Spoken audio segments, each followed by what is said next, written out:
नहीं बोलेगा।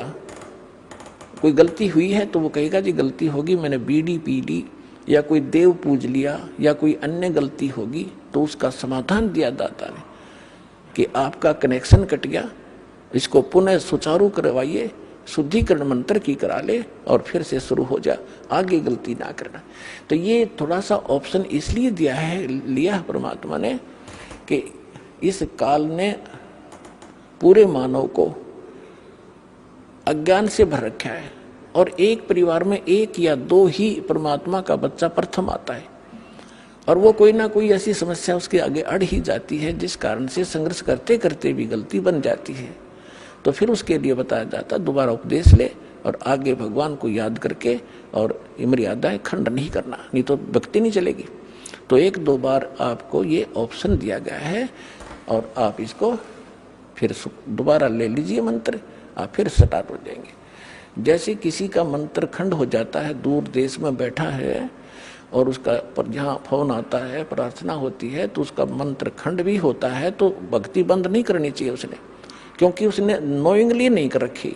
तो फिर उसका जो डिपॉजिट होगी भक्ति वो सुचारू कर दी जाएगी, वो उस ओरिजिनल अकाउंट में आपकी आ जाएगी।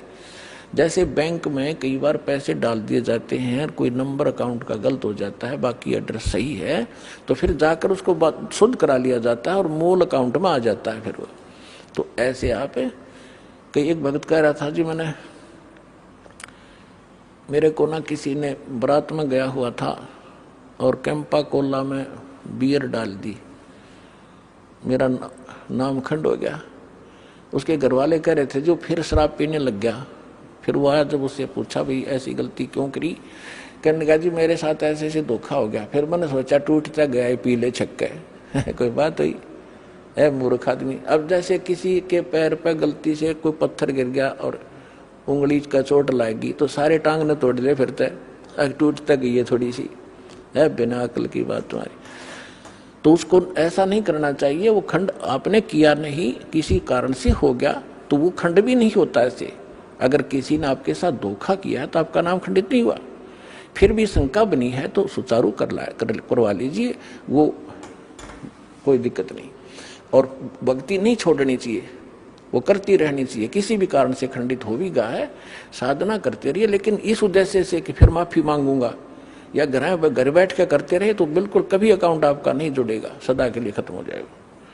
तो इसलिए ऑप्शन दिया गया कि दोबारा आके सुचारू करवा लीजिए और दीक्षा अपनी फिर से चालू कराइए कनेक्शन।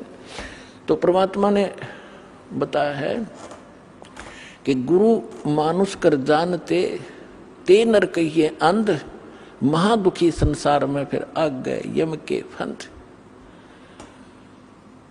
अब गुरु जी के सामने कैसे व्यवहार करें, कोई अभिमान शब्द नहीं मुख से निकले। जिन बातों से गुरु दुख पावे उन बातों को दूर भगावे। जिन बातों, गुरु किन बातों से दुख पाओगा, आप कोई गलती कर रहे होगे या कोई मर्यादा भंग करते हो, हमारे अनुकूल नहीं चल रहे हो, तो गुरु जी दुखी होते हैं। इसलिए उन बातों को तुरंत त्याग देना चाहिए जिससे गुरु दुख हो। गुरु दुखी तो भगवान दुखी, और भगवान दुखी होगा तो काहे के भक्तम। तो यहाँ कहते हैं गुरु मानुष कर जानते ते नर कहिए अंध, होवे दुखी संसार में फिर आगे काल के फंद।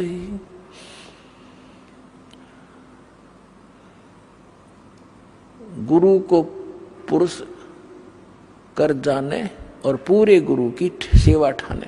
तो जो प्रसंग चल रहा है कि आप जी ने गुरु जी को परमात्मा मानना चाहिए, गुरु जी को एज ए गॉड ट्रीट करना चाहिए। क्योंकि जब आप यहाँ से शरीर छोड़कर जाओगे, जैसे आपको कथा सुनाते हैं कई बार कि अजाजिल नाम के एक भगत थे, जैसा उनको गुरु मिला उसने अपने साधना की परिणाम यज्ञ ही किया उसने, और वो वहां जाकर उसकी परीक्षा हुई तो फेल हो गया। तो खाक परीक्षा की, खाक उसने साधना की, सामने लड़का खड़ा कर दिया और उसके वचन का है और भगवान कह रहे परिणाम कर, फिर अपनी औकात नहीं भूला वो। तो तुरंत अगर उसमें सच्चे ढंग से की होती तो वहां अकड़ मिलती ही नहीं, उसमें वो अभिमान ही नहीं मिलता, तुरंत कर देता। अपने बालक को, अपने बच्चे को हम कंधे बैठाते हैं, अपने बेटा बेटी को सिर पर बैठा लेते हैं, ऐसे कंधे बैठा के उसके दोनों पैर पकड़ लेते, तो वहां क्या दिक्कत थी उस मूर्ख को? बिना ज्ञान के ऐसे मार खाता इंसान। तो पुण्यात्मा, जब आप यहां से शरीर छोड़कर चलोगे, ठीक आपकी साधना जो कर रखी है वो जैसे मूल कमल से चलोगे, और मूल कमल से चल के फिर आपका जो सब, क्योंकि मूल कमल फिर स्वाद चक्र, नाभि चक्र, हृदय कमल, कंठ कमल, फिर त्रिकुटी पर पहुंचोगे। तो यहां तक तो आपका अकाउंट क्लियर मिलेगा, लेकिन त्रिकुटी पर जाके